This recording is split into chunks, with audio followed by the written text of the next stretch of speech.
A proposition on the ballot in New York State epitomizes why people are increasingly turned off by our political system.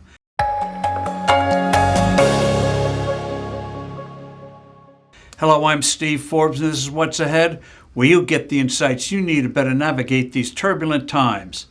The essence of democracy is that governments don't do things, especially big ones, without the consent of the governed. That bedrock principle has been undermined for years. First, it was the courts, including the Supreme Court, legislating from the bench. For decades, the left counted on the judiciary to enact programs and initiatives that were often unpopular. A classic case was New Jersey's highest court forcing the state legislature to pass an income tax, ostensibly to get more money to fund schools.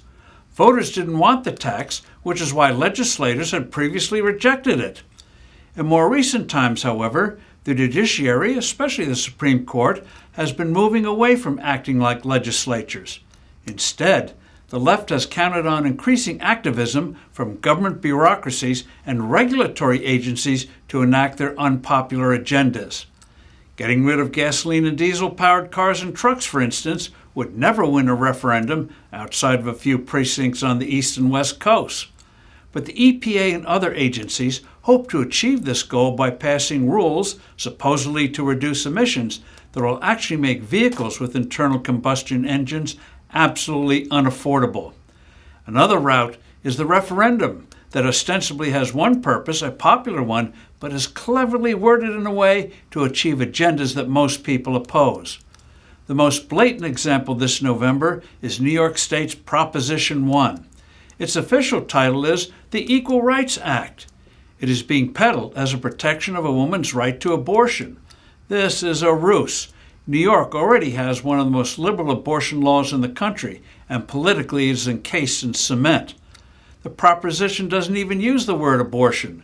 There are other agendas in this proposition. The big one is to enable immigrants who are not U.S. citizens to be able to vote in state elections. New York City passed such a provision in 2021. Some 800,000 green card holders would have had the right to vote in the Big Apple's elections. The courts threw it out. After all, Article 2, Section 1 of the state's constitution limits voting to citizens 18 years and older and who have resided in the state for 30 days. Proposition 1's authors were too clever to overtly challenge that. Instead, it prohibits discrimination based on, quote, national origins, end of quote, and activists believe the wording will enable them to get around Section 2, Article 1. They even believe that they can use Proposition 1 to allow illegals to vote. An up or down vote on such a proposal of allowing non-citizens to vote would be overwhelmingly rejected. Hence, this underhanded method of Proposition 1.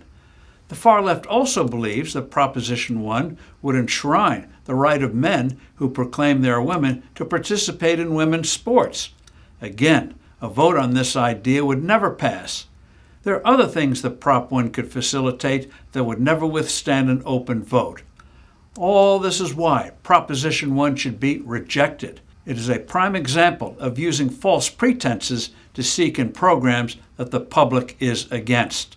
I'm Steve Forbes. Thanks for listening. Do send in your comments and suggestions. I look forward to being with you soon again.